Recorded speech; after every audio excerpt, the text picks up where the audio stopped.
Je m'appelle Chloé Dubois, j'ai 29 ans. En juin dernier, le jour de mon mariage, ma propre mère s'est emparée du micro devant 200 invités et a prononcé des mots que je ne pourrai jamais oublier. Elle leur a dit que j'étais une menteuse. Elle a affirmé que j'avais piégé mon mari. Elle a déclaré que tout ce qui me concernait, tout ce qu'il pensait savoir, n'était qu'un tissu de mensonges. Les 200 personnes se sont tues. Mon bouquet était encore dans ma main. Mon mascara n'avait même pas encore coulé. Mais à l'intérieur, je m'effondrais. Ce que ma mère ignorait, c'est que mon mari avait passé 6 mois à enquêter discrètement sur elle. Et ce qu'il a trouvé, documents falsifiés, économies volées, aveux enregistrés, allait faire voler en éclats une décennie de mensonges en moins de 5 minutes. 6 personnes ont quitté cette réception en larmes. Pas pour ma mère, mais pour elles-mêmes. Parce qu'elles ont réalisé qu'elles avaient, elles aussi, été ses victimes. Avant de tout vous raconter, prenez un moment pour aimer cette vidéo et vous abonner, mais seulement si cette histoire vous parle vraiment. Et j'aimerais savoir d'où vous regardez cette vidéo en ce moment et quelle heure il est chez vous. Dites-le moi dans les commentaires. Maintenant, laissez-moi vous ramener 3 ans en arrière, au soir où j'ai réalisé pour la première fois que quelque chose clochait vraiment dans ma famille. J'ai grandi en croyant que j'étais mauvaise avec l'argent. Pas parce que quelqu'un m'avait montré un tableau Excel ou un relevé bancaire, mais simplement parce que ma mère le disait. Encore et encore. Depuis que j'ai été en âge de tenir un billet de banque, Valérie Lefebvre contrôlait chaque centime qui entrait dans notre foyer. L'argent de poche? Elle le gardait. L'argent des anniversaires offerts par la famille? Je vais le mettre en lieu sûr pour toi, ma chérie. Les salaires de mes jobs d'été à 16 ans? Donne-les-moi. Tu vas juste les gaspiller. Et je la croyais. Je la croyais comme on croit que le ciel est bleu. Sans question, sans preuve, sans même penser à demander pourquoi. Quand j'avais 17 ans, mon grand-père, Henri Moreau, est décédé. C'était un charpentier à la retraite, un homme calme qui sentait le cèdre et le café noir.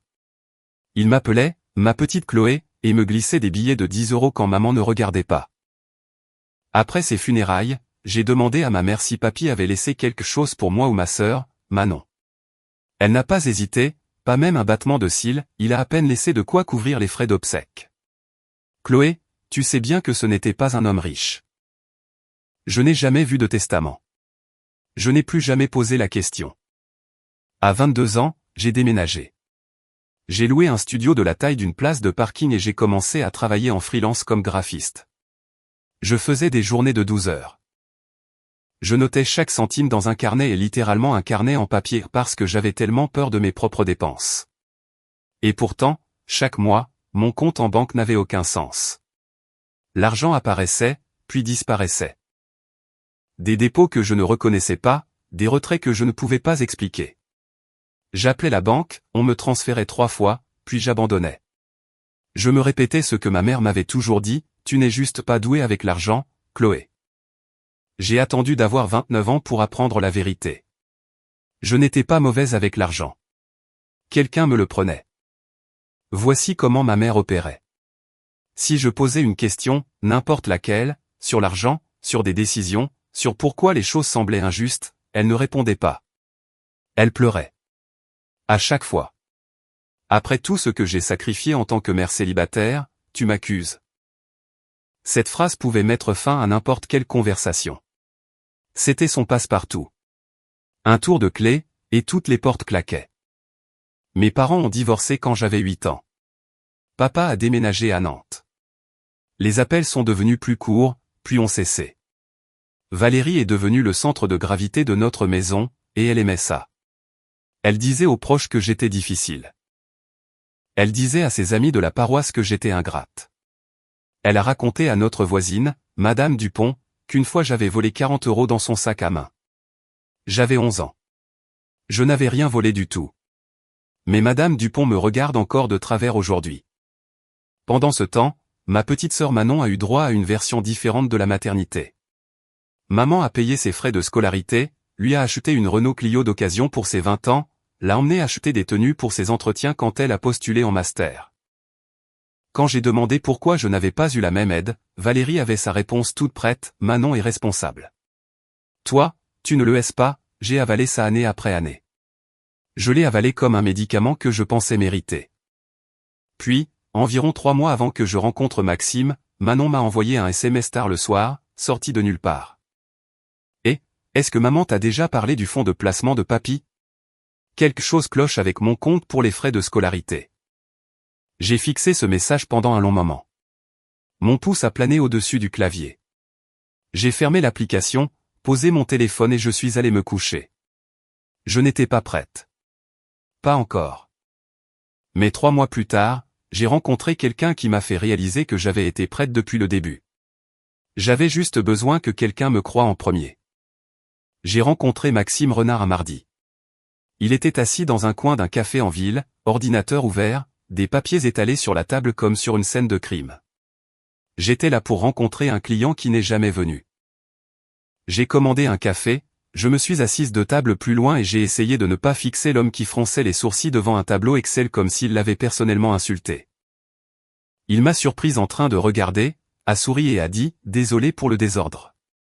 Les chiffres ne veulent pas coopérer. » J'ai ri. Il m'a demandé si je voulais m'asseoir plus près pour qu'il n'ait pas à crier. Je l'ai fait. C'était tout. Pas de feu d'artifice, pas de grands gestes, juste un homme aux yeux doux et une sacoche d'ordinateur très organisée. Maxime avait 32 ans, il était auditeur financier spécialisé dans la fraude, ce qu'on appelle l'expertise comptable judiciaire. Son travail, comme il me l'a expliqué lors de notre 3e rendez-vous, consistait à suivre l'argent qui ne veut pas être trouvé. J'ai trouvé ça intéressant. Je ne pensais pas que cela aurait de l'importance. Au fil des semaines et des mois, Maxime a commencé à remarquer des choses chez moi que personne d'autre n'avait jamais vues. Tu budgétises tout, Chloé. Chaque course, chaque facture d'électricité, tout est calculé au centime près. Et pourtant, tu n'arrêtes pas de me dire que tu es mauvaise avec l'argent. Ça ne colle pas. J'ai haussé les épaules. Peut-être que je compense. Il a posé sa fourchette et m'a regardé de la même façon qu'il regardait ses tableaux Excel. Attentif, patient, comme si la réponse était là s'il continuait simplement à lire. Tu ne t'es pas acheté de nouvelles chaussures depuis 2 ans. Ton manteau d'hiver à la fermeture éclair cassé. Tu manges du riz 4 soirs par semaine. Il a fait une pause. Ce n'est pas être mauvais avec l'argent, Chloé. C'est le comportement de quelqu'un qui n'en a jamais assez. Et je ne comprends pas pourquoi. J'ai changé de sujet, j'ai parlé d'un projet de design. Il m'a laissé faire, mais l'expression dans ses yeux n'a pas disparu. Il voyait quelque chose qui ne tournait pas rond. Et Maxime était le genre d'homme qui ne pouvait pas laisser un chiffre à la mauvaise place. La première fois que Maxime a rencontré ma mère, elle a arboré son plus beau sourire. C'était un dimanche midi chez Valérie. Elle avait cuisiné un rôti de bœuf, sorti le service en porcelaine, même allumé des bougies. Je veux juste faire bonne impression, m'avait-elle dit au téléphone ce matin-là. La première heure s'est bien passée. Valérie a interrogé Maxime sur sa famille, a complimenté sa cravate, a ri à ses blagues. Puis elle a commencé. Chloé a toujours été une rêveuse, a-t-elle dit en remplissant son verre de vin. Pas vraiment une faiseuse, vous voyez, toujours la tête dans les nuages. Maxime a posé son couteau doucement. En fait, elle a bâti son activité de freelance à partir de rien. Ça demande une vraie discipline. Le sourire de Valérie est resté figé. Mais quelque chose derrière ses yeux s'est refroidi, comme une porte qui claque. Eh bien, une mère voit des choses qu'un partenaire ne voit pas. J'en suis sûr, a dit Maxime. Poli, mesuré, mais il n'était pas d'accord. Le reste du repas fut plus silencieux. Manon m'envoyait des SMS sous la table. Valérie a débarrassé les assiettes avec un peu trop de force. Ce soir-là, mon téléphone a sonné à 23 heures. Je ne lui fais pas confiance, Chloé. Maman, il a été parfaitement gentil avec toi. Il cherche quelque chose. Il ne cherche rien du tout. Les hommes comme ça, lisses, éduqués, ils veulent toujours quelque chose. J'ai fermé les yeux. Maman, s'il te plaît. Je l'aime. Silence. Un long silence. Puis très doucement. Tu verras. Elle a raccroché. Dans la voiture le lendemain matin, Maxime a dit quelque chose qui m'a marqué. Ta mère m'a demandé 3 fois ce que je faisais dans la vie hier soir. Elle est juste curieuse.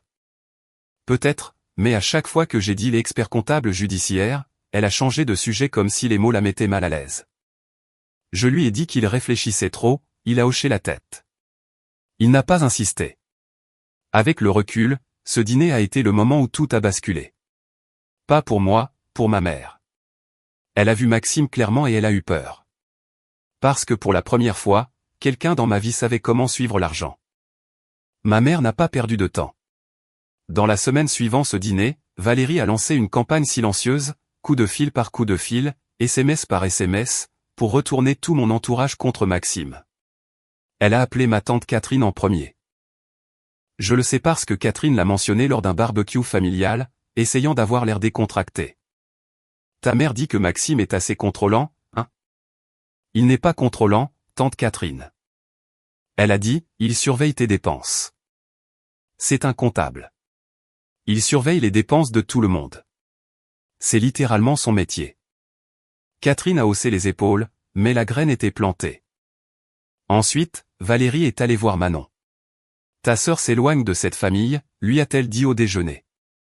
Cet homme l'isole. Manon me l'a raconté plus tard. Elle ne savait pas trop quoi croire. Et puis sont arrivés les SMS directement pour moi. Doux, presque mielleux. C'était toujours la version la plus dangereuse de ma mère. Es-tu sûr que Maxime n'est pas avec toi juste pour la stabilité, ma chérie? Je m'inquiète, c'est tout. Tu n'as jamais été douée pour cerner les gens. Une mère sait, Chloé. Je vois des choses que tu ne vois pas. J'ai fini par l'appeler. Pourquoi tu fais ça, maman? Je te protège. C'est ce que font les mères. Ça ne ressemble pas à de la protection. Un temps de silence. C'est parce que tu n'as jamais su ce qui était bon pour toi. Je me suis assise sur le sol de ma cuisine après cet appel, j'ai serré mes genoux, j'ai respiré. Une partie de moi voulait hurler, une partie de moi voulait s'excuser, et c'est cette partie-là qui m'a fait le plus peur, parce que ça voulait dire que sa voix résonnait encore plus fort que la mienne dans ma propre tête. Ce soir-là, j'ai regardé Maxime de l'autre côté de la table. Il lisait, calme, stable. Je t'entends, maman, ai-je chuchoté à personne. Mais c'est moi qui décide de ce qui est bon pour moi maintenant. Je ne savais pas encore combien cette décision allait me coûter. Maxime m'a demandé en mariage un samedi d'octobre. Il m'a ramené au café où nous nous étions rencontrés. Même coin, même éclairage néon horrible. Il avait caché la bague dans un livre qu'il faisait semblant de lire. Un vieux livre relié sur le droit fiscal. Quand il l'a ouvert au centre et vidé, j'ai tellement ri que j'en ai pleuré. C'est un oui? A-t-il demandé. C'est un oui. Il a glissé la bague à mon doigt et pendant environ 45 secondes, le monde était parfait. Puis j'ai appelé ma mère. Maman, Maxime m'a demandé en mariage. J'ai dit oui. Silence. 10 secondes entières. J'ai compté. J'espère que tu sais ce que tu fais. Pas de félicitations. Pas de cris de joie. Pas de beau ma chérie, je suis si heureuse pour toi. Juste ce ton froid, mesuré, comme un avertissement. J'ai raccroché et je me suis dit que c'était juste le choc. Qu'elle s'y ferait. 2 jours plus tard, j'ai reçu une lettre de ma banque. Elle disait qu'un compte épargne à mon nom avait été clôturé à la demande du co-titulaire. Solde restant, 0. J'ai appelé la banque immédiatement. Je n'ai pas demandé ça. Je ne savais même pas que ce compte existait. Le conseiller a fait une pause, a tapé quelque chose. Madame, ce compte a été ouvert quand vous aviez 17 ans. Le co-signataire est Valérie Lefebvre. Mon estomac s'est noué. 17 ans? Oui, madame. Août 2013. Août 2013. Le mois où mon grand-père est mort. Quel était le solde avant la clôture? Encore des bruits de clavier. Je ne peux pas vous divulguer l'historique complet par téléphone, mais le solde de clôture a été retiré en une seule transaction il y a 3 jours. Il y a 3 jours. Le lendemain du jour où j'ai annoncé à ma mère que je me mariais. J'ai posé le téléphone. Mes mains tremblaient. 17 ans. C'était l'année où Papy Henri est mort. L'année où ma mère m'a dit qu'il n'avait pas laissé grand-chose. Depuis combien de temps cela durait-il? Ce soir-là, Je me suis assise en face de Maxime à notre table de cuisine et je lui ai tout raconté. La lettre de la banque, le compte joint dont j'ignorais l'existence, le timing. 3 jours après les fiançailles. Août 2013. Maxime n'a pas crié. Il n'a pas tapé du poing sur la table. Il n'a même pas eu l'air surpris. Exactement.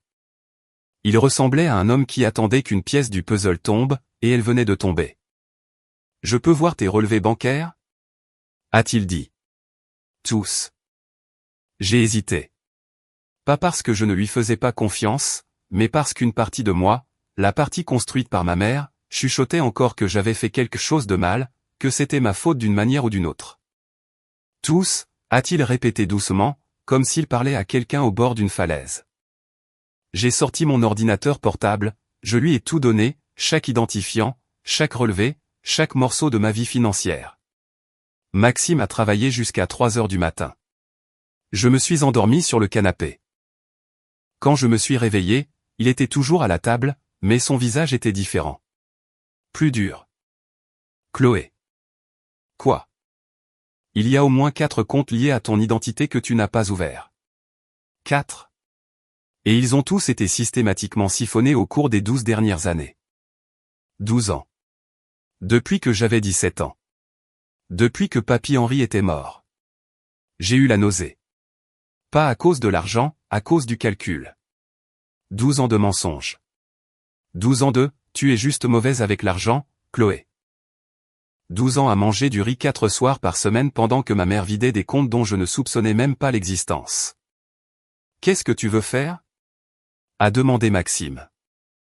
J'ai fixé la table, les chiffres sur son écran, l'homme qui était resté éveillé toute la nuit pour trouver la vérité parce que je comptais assez pour lui. « Trouve tout, ai-je dit. » Cette nuit-là, Maxime a commencé à monter un dossier. Il ne savait pas encore que ce qu'il allait trouver serait pire que tout ce que nous avions imaginé. Maxime a commencé par Papy Henri. S'il y a des comptes ouverts à ton nom quand tu avais 17 ans, m'a-t-il dit, il y a probablement un événement déclencheur, un héritage, une donation, quelque chose qui a créé cet argent au départ. Il a d'abord cherché dans les registres publics des successions, a trouvé le nom d'Henri Moreau. Puis il a retrouvé le notaire de Papy, un homme à la retraite nommé Maître Bernard Leroy, vivant dans une petite maison en banlieue, toujours vif à 74 ans. Maître Leroy se souvenait clairement d'Henri. Un homme bien. Il est venu me voir en 2012, environ un an avant son décès. Il voulait mettre en place un capital pour ses 2 petites filles. Il voulait s'assurer que c'était blindé. Il avait encore les documents originaux. Maxime s'est assis à la table de cuisine de Maître Leroy et a lu le testament. Puis il l'a relu. Henri Moreau avait laissé un capital de 170 000 €, divisé à parts égales entre ses 2 petites filles, Chloé et Manon Dubois. Valérie Lefebvre était nommée mandataire pour la gestion, mais le testament était précis, chaque petite fille devait recevoir sa part à ses 21 ans. J'avais 29 ans. Manon en avait 25. Aucune de nous n'avait jamais reçu un seul centime. Puis Maxime a posé la question qui a tout changé. Avez-vous une autre version de ce testament dans vos dossiers? Maître Leroy a froncé les sourcils. Comment ça, une autre version? Il n'y en a qu'une seule. Maxime a sorti une photo sur son téléphone. Un document que Valérie avait montré à la famille il y a des années. Il disait, tous les biens reviennent à Valérie Lefebvre pour la gestion et le soin de la famille. Maître Leroy a fixé l'écran pendant un long moment. Ce n'est pas ce qu'Henri a signé. Ce n'est même pas le même format. 2 testaments. Un vrai, un faux. Étage 85 000 € qui aurait dû être à moi il y a 8 ans. Ton grand-père ne t'a pas oublié, Chloé. Il ne t'a jamais oublié. Maxime ne m'a pas poussé. Il ne me poussait jamais, mais il a dit quelque chose que je ne pouvais pas ignorer. Si nous voulons monter un vrai dossier, Chloé, nous avons besoin qu'elle le dise avec ses propres mots. Nous avions vérifié la jurisprudence, dans notre cas, pour prouver la fraude dont j'étais victime, un enregistrement, même à l'insu de l'autre, pourrait être admis comme preuve. Je connaissais le risque, mais je ne savais pas si j'aurais l'estomac pour cette conversation. Il m'a fallu 3 jours pour passer l'appel. Je me suis assise sur le sol de notre chambre. Maxime était dans la pièce à côté, assez près pour entendre, assez loin pour me laisser de l'espace. Mes mains tremblaient tellement que je devais tenir le téléphone à deux mains. J'ai appuyé sur appeler. Elle a décroché à la deuxième sonnerie. Maman, est-ce que papy a laissé quelque chose pour Manon et moi? Elle a répondu vite. Trop vite. Je t'ai déjà dit qu'il a à peine laissé de quoi payer les obsèques. Mais quelqu'un a mentionné qu'il y aurait peut-être eu un héritage placé. Qui t'a dit ça? Sa voix s'est aiguisée. C'est ce Maxime, il te remplit la tête de bêtises. Maman, j'ai juste besoin de la vérité. Et puis le changement, l'adoucissement, l'arme qu'elle avait utilisée sur moi toute ma vie. Ma chérie, je suis la vérité. Tout ce que j'ai fait, c'était pour vous protéger, les filles. Nous protéger de quoi? Silence. Je pouvais l'entendre respirer. De faire les mêmes erreurs que moi. L'argent de ton grand-père t'aurait ruiné. J'ai failli lâcher le téléphone. Elle l'avait dit. Elle l'avait vraiment dit. Pas que l'argent n'existait pas. Qu'il m'aurait ruiné. Elle venait de tout confirmer. L'héritage était réel. L'argent était réel. Et elle l'avait pris. J'ai raccroché, posé le téléphone sur la moquette. Maxime est apparu dans l'encadrement de la porte. Il n'a rien dit. Il s'est juste assis à côté de moi. Elle a dit que ça m'aurait ruiné. Elle l'a dépensé pour elle-même. Et elle avait enregistré ses propres aveux sans le savoir. Le mariage était dans 2 mois. Maxime et moi avons pris une décision ensemble. Nous n'agirions pas encore. Pas tant que le dossier ne serait pas béton. Il a envoyé des copies de tout le testament original, la version falsifiée, les relevés bancaires, l'enregistrement à une avocate, et sur une sauvegarde cloud sécurisée. Les preuves vivaient sur son téléphone, sur 2 disques durs et dans un dossier verrouillé au bureau de l'avocate. Si quoi que ce soit tourne mal, a dit Maxime, nous sommes couverts sous tous les angles. J'ai hoché la tête, essayé de me concentrer sur le mariage, le lieu, les fleurs, la liste des invités, 200 personnes, famille, amis, collègues. Et Valérie. C'est là qu'une chose étrange s'est produite. Ma mère, qui avait passé des semaines à essayer de torpiller ma relation, est soudainement devenue serviable. Elle m'appelait avec des recommandations de traiteur, proposait de gérer le plan de table, demandait pour les centres de table. Elle était chaleureuse, impliquée, presque excitée. Je veux juste que ta journée soit parfaite, ma chérie, disait-elle. J'aurais dû être méfiante, mais il y a une part de chaque fille, peu importe à quel point elle a été blessée, qui veut croire que sa mère est capable d'aimer sans condition. Je l'ai laissée entrer. Elle a demandé une chose, un créneau pour parler à la réception. Un toast d'une mère à sa fille, a-t-elle appelé ça? J'ai dit oui. Manon m'a appelé la même semaine. Sa voix était basse. Maman est tout le temps au téléphone. Elle parle à oncle Gérard. Elle a l'air en colère. À propos de quoi? Je ne sais pas, mais je ne le sens pas. J'ai demandé à Maxime ce soir-là. On devrait s'inquiéter? Il m'a regardé par-dessus le comptoir de la cuisine, calme comme toujours. Mais il y avait quelque chose derrière ses yeux que je n'avais jamais vu auparavant. Il était prêt. Nous devrions être préparés. J'ai donné le micro à ma mère. J'ai donné les clés du poulailler au loup. Et je n'avais aucune idée de ce qu'elle comptait en faire. À ce stade, j'avais la preuve que ma mère avait falsifié le testament de mon grand-père, vidé mes comptes et m'avait menti pendant plus d'1 décennie. Et maintenant, elle voulait porter un toast à mon mariage. Si vous étiez à ma place, l'auriez-vous laissé parler? Tapez 1 dans les commentaires si vous auriez dit oui, ou 2 si vous l'auriez arrêté tout de suite. Je veux vraiment savoir ce que vous auriez fait. Maintenant, laissez-moi vous raconter la suite. La journée était parfaite. C'est ce qui rend la chose pire. Le 14 juin, un domaine avec jardin à 20 minutes de la ville. Chapiteaux blancs, guirlandes lumineuses tendues entre de vieux chênes, table ronde drapée de lin, hortensia bleu pâle dans des vases en verre.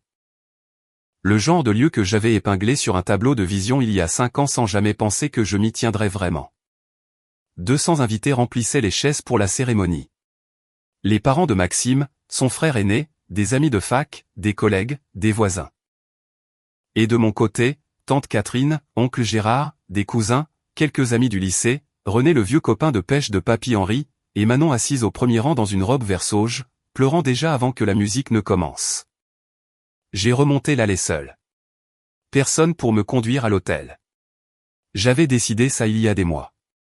Si j'entrais dans une nouvelle vie, j'y entrais sur mes propres pieds. Maxime attendait au bout, debout sous une arche de rose blanche. Ses yeux étaient rouges avant même que je l'atteigne. Nous avons prononcé nos vœux. Simple, court, vrai. Il a tenu mes mains tout le temps. Je te choisis, a-t-il dit. Aujourd'hui, demain, quand c'est facile, quand ça ne l'est pas. Nous avons échangé les alliances. Nous nous sommes embrassés. Tout le monde s'est levé et a applaudi. Et j'ai pensé, peut-être que j'avais tort. Peut-être qu'aujourd'hui sera juste un mariage. Un mariage magnifique, ordinaire, parfait. La réception a commencé. Le dîner a été servi. Les gens riaient, trinquaient, dansaient, la lumière dorée du soir se déversait à travers les arbres. Et à la table d'honneur, ma mère était assise dans une robe pourpre sombre, plus riche, plus audacieuse, plus bruyante que tout le reste dans la pièce. Elle était magnifique. Elle l'était toujours.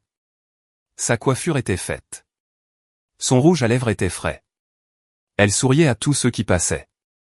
Mais ses yeux, si vous saviez où regarder, étaient glacés.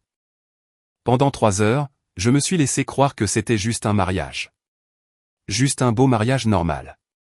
Le maître de cérémonie a tapé sur son verre juste après 20 heures. Mesdames et messieurs, nous avons un toast très spécial ce soir. Veuillez accueillir la mère de la mariée, Valérie Lefebvre. Applaudissements, chaleureux, polis, quelques-uns venant des invités les plus âgés. C'était censé être le moment tendre de la soirée, le moment où la mère raconte une histoire sur sa petite fille et tout le monde attrape sa serviette. Valérie s'est levée, a lissé sa robe pourpre, a pris le micro des mains du maître de cérémonie avec un sourire répété. Elle est montée sur la petite estrade près de la piste de danse. L'écran de projection derrière elle, celui que nous avions installé pour un diaporama photo plus tard, était sombre. Les guirlandes lumineuses brillaient au-dessus de sa tête. « Merci à tous d'être ici ce soir », a-t-elle dit. Sa voix était stable, chaleureuse, confiante. Elle a regardé la foule, puis moi. « Je veux parler de ma fille. » J'ai souri, serré la main de Maxime sous la table. Chloé était la petite fille la plus douce, toujours à dessiner, toujours à rêver. Quelques invités ont hoché la tête. Quelqu'un a fait « Ah oh ». Elle avait cette façon de regarder le monde comme s'il lui devait quelque chose de beau. Les gens ont ri doucement. J'ai senti mes épaules se détendre. Peut-être que j'avais eu tort. Peut-être que c'était juste un toast. Puis sa voix a changé, juste légèrement, un demi-ton plus bas, plus lent. Mais il y a des choses sur ma fille qu'aucun de vous ne sait. Les rires se sont arrêtés. Je me suis redressé sur ma chaise. À côté de moi, la main de Maxime s'est resserrée autour de la mienne. Valérie me regardait directement maintenant. Pas la foule. Moi. Des choses que j'ai essayé de lui dire. Des choses que je l'ai supplié d'affronter. Ma poitrine s'est bloquée. Je ne pouvais plus respirer. À la table de la famille, Manon a lentement pris son téléphone, l'a posé écran vers le bas sur ses genoux, a appuyé sur enregistrer. Et puis ma mère a prononcé les mots qui ont brisé mon mariage en deux. Je veux que tout le monde ici sache, a dit ma mère, sa voix résonnant clairement devant 200 visages silencieux, que ma fille a piégé cet homme. Le mot piégé a frappé la salle comme une gifle. Personne n'a bougé. Elle a menti sur qui elle est. Une cuillère a cliqueté contre une assiette quelque part derrière moi. Quelqu'un a inspiré brusquement. Je ne savais pas qui. Toute la salle s'était transformée en un seul mur d'yeux suffocant. Chloé a caché des dettes, caché son passé, caché qui elle est vraiment à Maxime et à vous tous. Mes doigts se sont engourdis autour de ma serviette. Je pouvais sentir les lumières au-dessus de moi, l'air doux de juin, l'odeur des hortensias, et plus rien de tout ça ne semblait réel. J'ai essayé d'arrêter ce mariage. Valérie a pressé sa main sur sa poitrine, le geste qu'elle avait perfectionné pendant des décennies. Je l'ai supplié d'être honnête. Elle a refusé. Un murmure a parcouru les tables. La mère de Maxime a mis sa main devant sa bouche. Son père s'est penché en avant, la mâchoire serrée. Alors, je le fais pour elle. Valérie regardait la foule maintenant. Pas moi, eux. Parce que c'est ce qu'une mère fait. Elle a posé le micro sur le pupitre, est descendue, et retourné à sa chaise avec la posture de quelqu'un qui venait de prononcer un éloge funèbre. Si vertueuse, intouchable. Elle s'est assise, a lissé sa robe, a pris une gorgée d'eau. 200 personnes me fixaient. La mariée en blanc, assise à côté d'un marié qui était censé être la victime de mon piège. Je ne pouvais pas parler. Je ne pouvais pas me lever. Je ne pouvais même pas pleurer. Sous la table, le téléphone de Manon enregistrait toujours. Et à côté de moi, Maxime n'avait pas lâché ma main. Pas une seule fois.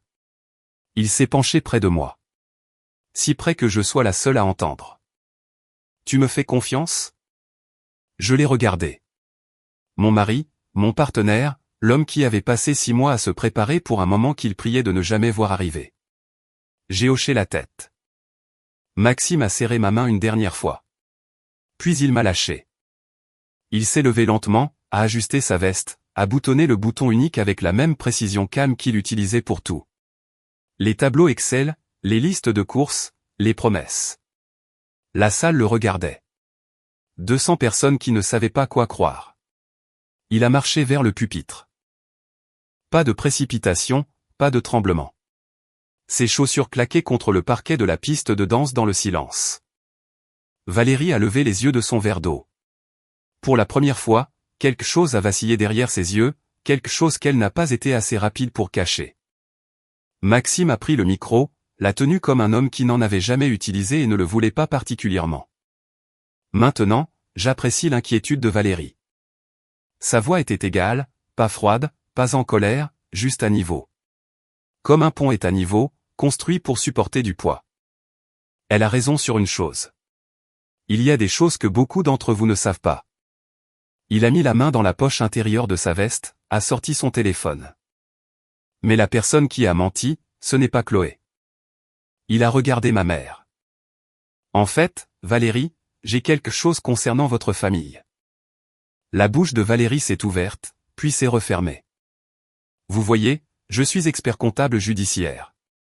Mon travail est de suivre l'argent qui ne veut pas être trouvé. Il y a 6 mois, Chloé et moi avons découvert quelque chose dans ces dossiers financiers qui n'avaient pas de sens. Alors, j'ai commencé à chercher. Il a déverrouillé le téléphone, l'a tenu en l'air.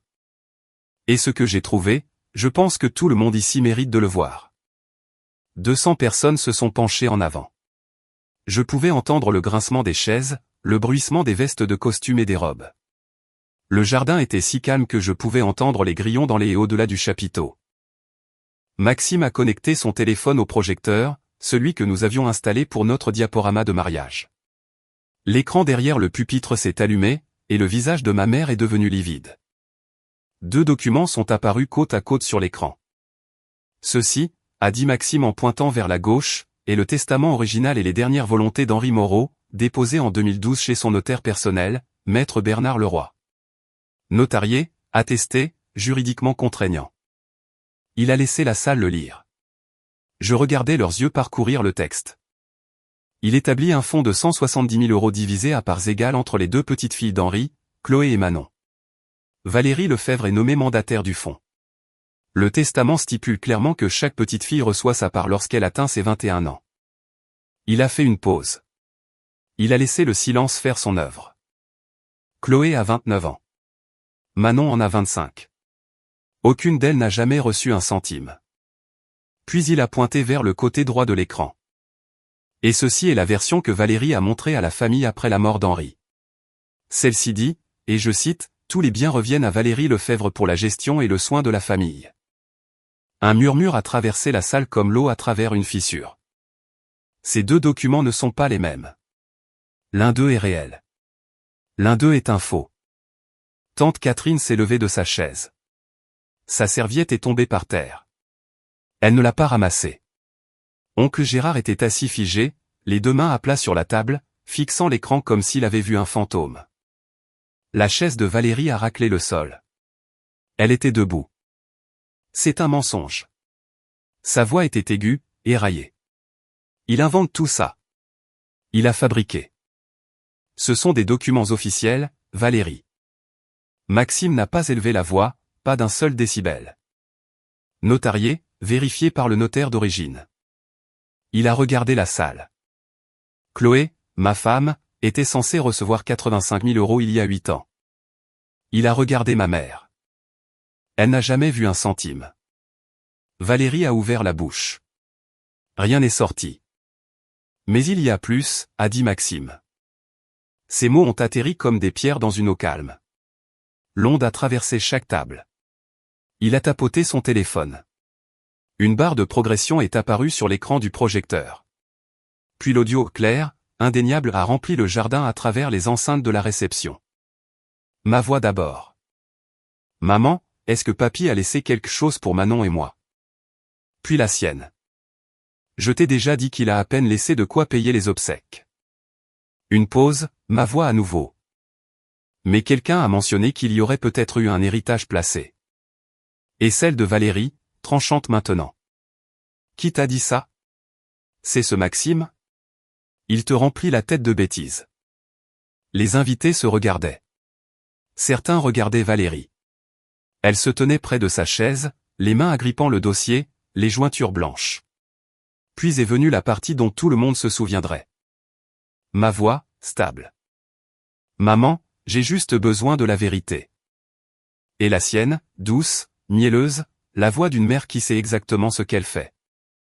Ma chérie, je suis la vérité. Tout ce que j'ai fait, c'était pour vous protéger, les filles. Nous protéger de quoi? Silence sur l'enregistrement. De faire les mêmes erreurs que moi. L'argent de ton grand-père t'aurait ruiné. L'audio s'est arrêté. Le jardin était si calme. Je pouvais entendre les glaçons de quelqu'un bouger dans son verre 3 tables plus loin. Valérie venait de confirmer de sa propre voix, avec ses propres mots, que l'argent existait et qu'elle l'avait pris. C'était sorti de son contexte. A crié Valérie. Maxime n'a pas bronché. Il y a 7 minutes de contexte sur cet enregistrement, Valérie. Voulez-vous que je joue le tout? Elle n'a pas répondu.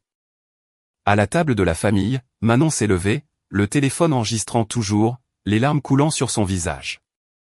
Maman, a-t-elle dit. Sa voix s'est brisée sur le mot. Est-ce que mon compte pour les frais de scolarité est réel, ou est-ce que tu m'as volé aussi? Valérie s'est tournée vers sa plus jeune fille. Ne t'avise pas de te retourner contre moi. Manon n'a pas reculé. Je ne me retourne pas contre toi. Je te pose une question. Ça a commencé avec tante Catherine. Elle était debout depuis que Maxime avait montré les testaments. Maintenant, elle est sortie de derrière sa table, les mains tremblantes, et a parlé assez fort pour que tout le jardin entende. Valérie, tu m'as dit que tu me rembourserais les 28 000 €. Tu as dit que tu avais des difficultés. Tu as dit que c'était pour les filles. La tête de Valérie a claqué vers elle. Catherine, assieds-toi. J'ai pris une seconde hypothèque pour toi. La voix de Catherine s'est fissurée. J'ai failli perdre ma maison. Puis oncle Gérard. Il ne s'est pas levé.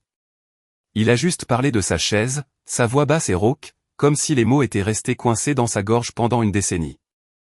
Elle m'a écarté de la gestion du fonds. Elle a dit, papa voulait que ce soit comme ça, il ne te faisait pas confiance pour gérer l'argent. Il a secoué la tête lentement.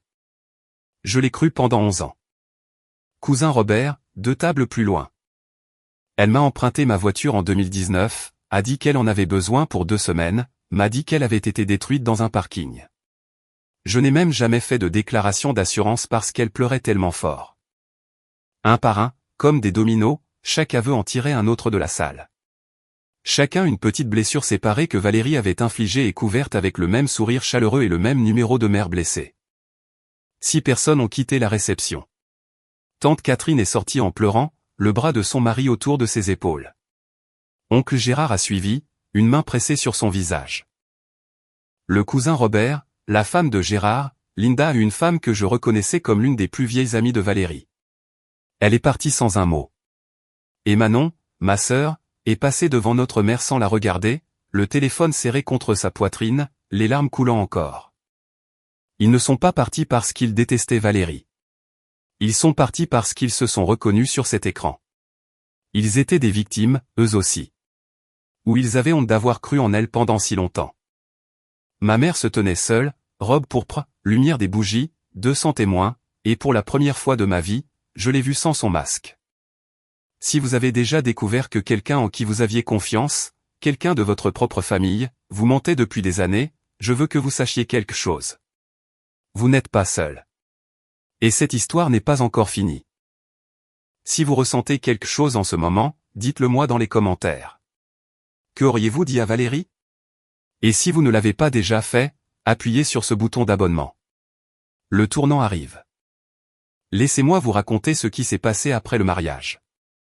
Je ne me souviens pas avoir décidé de me lever. Mon corps l'a juste fait.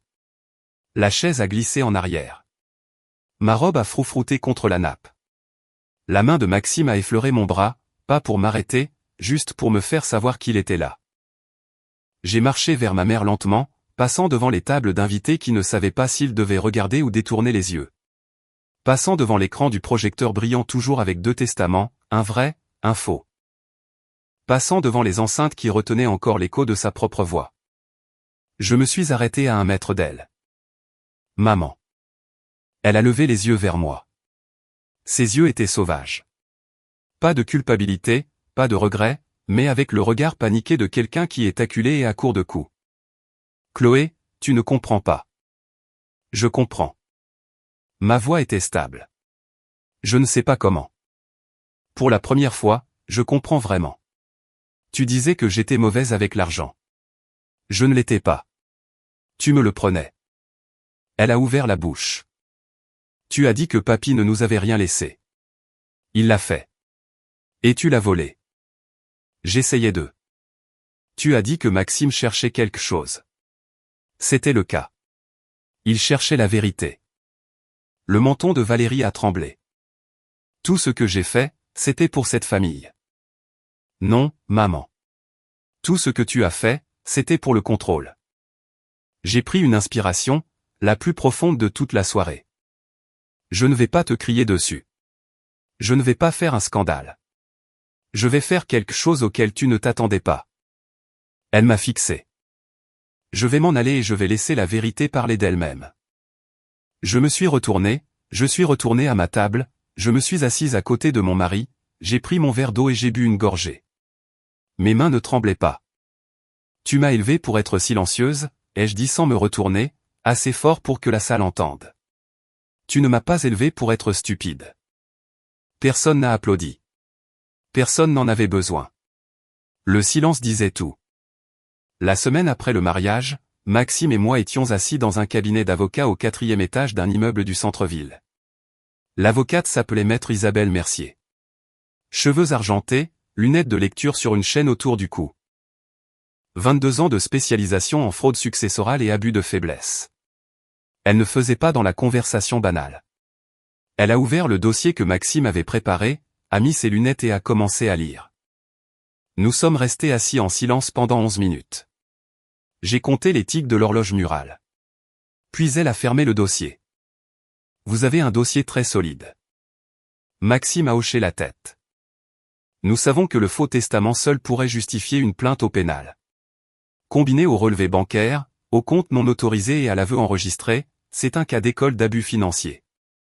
Elle m'a regardé. Quel résultat espérez-vous? J'avais réfléchi à cette question pendant des semaines. La vengeance? Non. La prison? Non. Je voulais juste ce qui était à moi, et je voulais que ça s'arrête. Je veux que l'argent soit restitué, le mien et celui de ma sœur, et je veux qu'elle soit démise de toute autorité légale sur nos finances de manière permanente. Maître Mercier a hoché la tête. Nous allons engager une action civile pour la récupération des fonds détournés. Je recommanderais également de faire un signalement pour abus de faiblesse. J'ai tressailli au mot abus. Ça semblait trop gros, trop clinique. Mais Maxime a mis sa main sur mon genou sous le bureau et j'ai compris. C'était le bon mot. Ça avait toujours été le bon mot. Nous ne portons pas plainte au pénal pour l'instant, a dit Maxime. Nous lui donnons la chance de réparer cela par la voie civile. Maître Mercier a haussé un sourcil. C'est généreux. J'ai regardé le dossier, 12 ans de mensonges pressés à plat entre des couvertures cartonnées. Ce n'est pas de la vengeance, ai-je dit. C'est de la responsabilité. Maître Mercier a presque souri. Presque. Alors commençons. Valérie s'est défendue. Bien sûr qu'elle l'a fait. En 10 jours, elle avait engagé son propre avocat, un jeune homme avec une mallette brillante, qui n'avait clairement pas encore lu tout le dossier. Par son intermédiaire, Valérie a publié une déclaration qualifiant Chloé et Manon d'enfants ingrats tentant de commettre un abus sur une mère célibataire dévouée. Ça a duré environ 72 heures. Son avocat a examiné le dossier de preuve de Maxime, le testament original, la version falsifiée, les relevés bancaires, l'appel enregistré, le rapport d'expertise comptable. 3 jours plus tard, il a convoqué Valérie dans son bureau et lui a dit ce que Maître Mercier nous avait déjà dit. « Madame Lefebvre, je vous recommande vivement de trouver un accord. » Valérie a refusé, l'a viré, a essayé de trouver un autre avocat. 2 ont décliné après avoir examiné le dossier. Puis les appels ont commencé. Elle a appelé tante Catherine. Catherine n'a pas décroché. Elle a appelé oncle Gérard. Il a répondu une fois. « Tu as besoin d'aide, Valérie. Une vraie aide. Pas de moi. D'un professionnel. » Il a raccroché. Elle a appelé Manon 3 fois. À la 4e, Manon a répondu. « Maman, je t'aime, mais je ne peux pas continuer à faire semblant que tout va bien alors que ce n'est pas le cas. Manon, s'il te plaît. Tu es tout ce qu'il me reste. Alors commence par dire la vérité, maman. Pas ta version. La vraie vérité. » Valérie a raccroché. Je n'ai entendu aucun de ces appels directement. Manon me les a racontés plus tard autour d'un café, ses mains enroulées autour de la tasse comme si elle essayait de se maintenir entière. Ce que j'ai entendu de Maxime, qui le tenait de Maître Mercier, c'est que Valérie a passé cette première semaine seule dans la maison qu'elle avait achetée avec de l'argent qui n'était pas le sien. Elle s'est assise dans le salon et a regardé de vieilles photos. 4 personnes dans un cadre, elle, moi, Manon et Papy Henri lors d'un pique-nique du 14 juillet. Je ne sais pas si elle a pleuré de culpabilité ou de perte. Mais je sais ceci, les personnes qu'elle avait perdues n'étaient pas sur la photo. C'était celles qu'elle avait fait fuir. L'affaire civile a pris 4 mois. Ça a semblé durer 4 ans. Maître Mercier était méthodique. Elle a déposé la plainte en restitution, soumis le rapport financier de Maxime et présenté le faux testament aux côtés de l'original authentifié. Le juge a tout examiné. Le 3e avocat de Valérie, commis d'office après qu'elle ait brûlé ses économies à essayer de se battre, n'a pas contesté les preuves. Il ne le pouvait pas. Il n'y avait rien à contester. Le jugement a été clair. Valérie Lefebvre a été condamnée à restituer le montant total du fonds de 170 000 €, plus les intérêts accumulés, soit un total d'environ 200 000 €, à diviser également entre Chloé et Manon Dubois. Pour payer, Valérie a dû vendre la maison. La maison qu'elle avait achetée il y a 6 ans, la maison avec la nouvelle cuisine, l'allée pavée, le jardin où elle organisait les brunchs de Pâques. La maison qui avait coûté 260 000 € et avait été payée en grande partie avec l'argent volé à ses propres filles et aux dernières volontés de son propre père. Elle s'est vendue en 31 jours. Après le remboursement du fonds et les frais juridiques, Valérie a déménagé dans un appartement d'une chambre en banlieue. Pas de jardin, pas d'allée, pas de brunch de Pâques. Tante Catherine a déposé une plainte civile séparée pour les 28 000 € que Valérie avait empruntés et jamais rendus. Elle a gagné. L'argent a été prélevé sur le reste du produit de la vente. Oncle Gérard a demandé un audit formel des transactions historiques du fonds. 14 000 € supplémentaires de retrait non autorisés ont été découverts et ajoutés au jugement. Valérie a été définitivement démise de tout rôle fiduciaire impliquant les biens de la famille. Et l'association paroissiale de Sainte-Geneviève, où Valérie avait siégé au Conseil des femmes pendant 9 ans, lui a discrètement demandé de prendre du recul pour une saison. Personne n'a utilisé le mot expulsé. Il n'en avait pas besoin. Les chiffres ne mentaient pas. Et cette fois, le tribunal non plus. Manon n'a jamais posté la vidéo en ligne. Elle m'a dit qu'elle y avait pensé une fois, tard le soir, quand elle était assez en colère pour vouloir que le monde entier voie, mais elle ne l'a pas fait. Au lieu de cela, elle l'a envoyé en privé. À oncle Gérard, tante Catherine, cousin Robert, une poignée de membres de la famille qui avaient passé des années à entendre la version de Valérie sans jamais la remettre en question. La vidéo a fait son chemin dans la famille comme un tremblement de terre silencieux. Personne ne l'a partagée publiquement, mais tous ceux qui l'ont regardée en sont sortis changés. Les appels ont commencé à arriver. Pas pour Valérie, mais pour moi. Le cousin Robert a été le premier. Je suis désolé, Chloé. Je l'ai cru. J'aurais dû te demander. Puis le mari de tante Catherine, Franck. On n'avait aucune idée. Aucun de nous. Puis une lettre manuscrite sur du papier crème d'une écriture tremblante. Elle venait de tante Dorothée, la sœur de papy Henri, 78 ans, vivant seule dans une petite maison à 2 départements de là. Elle a écrit. Chère Chloé, je viens d'apprendre ce que ma nièce vous a fait, à toi et à ta sœur. Henri serait si fier de toi, ma chérie. Il disait toujours que tu avais le cœur le plus fort de la famille. Ne laisse jamais personne te faire douter de cet amour. Tante Dorothée. J'ai lu cette lettre à la table de la cuisine et j'ai tellement pleuré que Maxime a dû m'apporter des mouchoirs depuis l'autre pièce. Pas à cause de l'argent, mais parce que quelqu'un qui avait connu mon grand-père, qui se souvenait de lui, me voyait comme lui me voyait. Mais la lettre de tante Dorothée est arrivée avec autre chose. Une information à laquelle je ne m'attendais pas. Ton grand-père t'a écrit une lettre avant de mourir, a-t-elle écrit en bas. Il l'a donnée à Valérie pour qu'elle te la remette. L'as-tu jamais reçue? Je ne l'avais pas reçue. Je ne savais même pas qu'elle existait. Maxime l'a trouvée 3 semaines plus tard dans un carton de l'ancienne maison de Valérie. Découverte lors de la vente de ses biens, scellés, non distribués. 12 ans dans une boîte. Les derniers mots de mon grand-père pour moi. Volé avec tout le reste. J'ai ouvert la lettre de papy Henri seul. Maxime a proposé de s'asseoir avec moi. Je lui ai dit que j'avais besoin de 5 minutes. Il m'a embrassé le front et a fermé la porte de la chambre derrière lui. L'enveloppe était jaunie. Mon nom était écrit sur le devant avec l'écriture de papy. Des lettres bâtons, penchées, l'écriture d'un homme qui avait passé 50 ans à tenir un crayon de charpentier au lieu d'un stylo. À l'intérieur, une page de papier quadrillé. Ma petite Chloé, tu as plus de cœur que n'importe qui que je connaisse. Ne laisse personne te dire le contraire.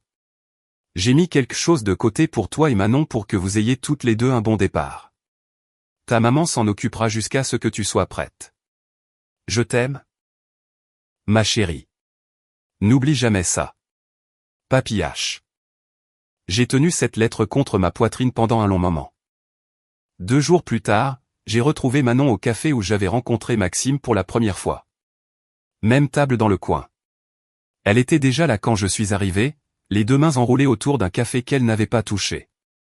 Je suis désolé de ne pas l'avoir vue plus tôt, a-t-elle dit. Tu survivais toi aussi, Manon. Elle m'a dit que tu étais jalouse de moi. C'est pour ça que tu étais toujours distante. Elle m'a dit que tu ne voulais pas de moi. Nous nous sommes regardés. 2 sœurs qui avaient grandi dans la même maison, sous le même toit, avec la même mère, et qui avaient été tenues séparées à dessein. Elle nous a monté l'une contre l'autre, a dit Manon doucement. Tout ce temps. Je sais. Maxime m'a appelé, tu sais, avant le mariage, pour m'inviter personnellement. Maman m'avait dit que tu ne voulais pas que je sois là. J'ai fermé les yeux. Même maintenant, des mois plus tard, les couches de mensonges continuaient de se révéler. Je veux qu'on soit de vraies sœurs, a dit Manon. Pas ce qu'elle a fait de nous. J'ai tendu la main à travers la table et j'ai pris la sienne. On l'est déjà. Nous sommes restés là 1 heure. Nous n'avons pas tout résolu, mais nous avons commencé, et commencer, c'était suffisant. 3 mois après le mariage, une lettre est arrivée. L'écriture de Valérie sur l'enveloppe. Pas d'adresse de retour, mais j'ai reconnu l'inclinaison, le J pointu, la boucle du C de mon prénom. Je l'ai ouverte à la table de la cuisine. Maxime était au travail. J'étais seul, ce qui semblait juste. Elle était courte, 4 phrases. Chloé, tu as détruit cette famille. J'espère que tu es fière de ce que toi et cet homme avez fait. Je ne te pardonnerai jamais. Pas d'excuses, pas de reconnaissance, pas de vérité. Juste Valérie réécrivant encore l'histoire, se donnant encore le rôle de la victime, refusant toujours de se regarder dans le miroir. Je suis resté avec cette lettre pendant 1 heure. Je me suis laissé tout ressentir. La colère, le chagrin, l'épuisement, et sous tout ça, la petite tristesse tenace d'une fille qui souhaitait encore que sa mère soit différente. Puis j'ai répondu. Maman, je n'ai pas détruit cette famille. Les mensonges l'ont fait. Je ne te déteste pas. Je ne te détesterai probablement jamais, mais je ne te laisserai plus me faire du mal. Si tu veux un jour avoir une relation avec moi, ça commence par l'honnêteté. La vraie honnêteté. Pas celle où tu réécris l'histoire pour te donner le beau rôle. Jusque-là, j'ai besoin d'espace. Et j'ai besoin que tu respectes ça. Je l'ai scellé, timbré, et je l'ai porté à la boîte aux lettres. Je n'ai pas attendu de réponse.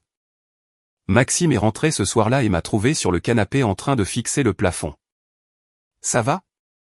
Ça ira. Il s'est assis à côté de moi. Il n'a pas posé de questions. Il s'est juste assis. J'ai regardé autour de notre appartement, petit, loué, rien de chic. Au mur, notre photo de mariage. Je souris. Maxime sourit. Et dans le coin du cadre, à peine visible, Manon rit dans sa robe vert sauge. 3 personnes qui ont choisi la vérité plutôt que le confort. C'était assez. C'était plus qu'assez. L'amour sans honnêteté n'est pas de l'amour, ai-je dit à personne en particulier. C'est juste du contrôle avec un nom plus joli. 6 mois après le mariage, un mardi matin, octobre à nouveau, je suis assise dans mon nouveau studio, un petit espace au-dessus d'une boulangerie en centre-ville, loué avec une partie de l'argent qui était censé être le mien depuis toujours. Il y a une table à dessin près de la fenêtre, une étagère d'occasion pleine de livres de design, une gravure encadrée d'un rouge-gorge que Maxime m'a offerte parce que Papy Henri disait que les rouges-gorges sont des visiteurs envoyés par les gens qui vous aiment. Manon passe tous les jeudis maintenant. Nous apprenons à être sœurs sans filtre entre nous. C'est gênant parfois. Nous ne sommes pas d'accord sur tout, mais nous sommes là. C'est la partie qui compte. Maxime est toujours Maxime. Stable, calme, vérifie toujours le ticket de caisse à chaque fois. La semaine dernière, il a repéré une erreur de prix au magasin, et j'ai ri jusqu'à en perdre le souffle. Certaines choses ne changent pas, Dieu merci. Et Valérie? Manon me dit qu'elle a commencé à voir un thérapeute. Je ne sais pas si c'est vrai ou si c'est une autre performance. J'ai décidé que ce n'était pas mon travail de le découvrir. J'ai passé 29 ans à essayer de décoder ma mère. J'ai fini.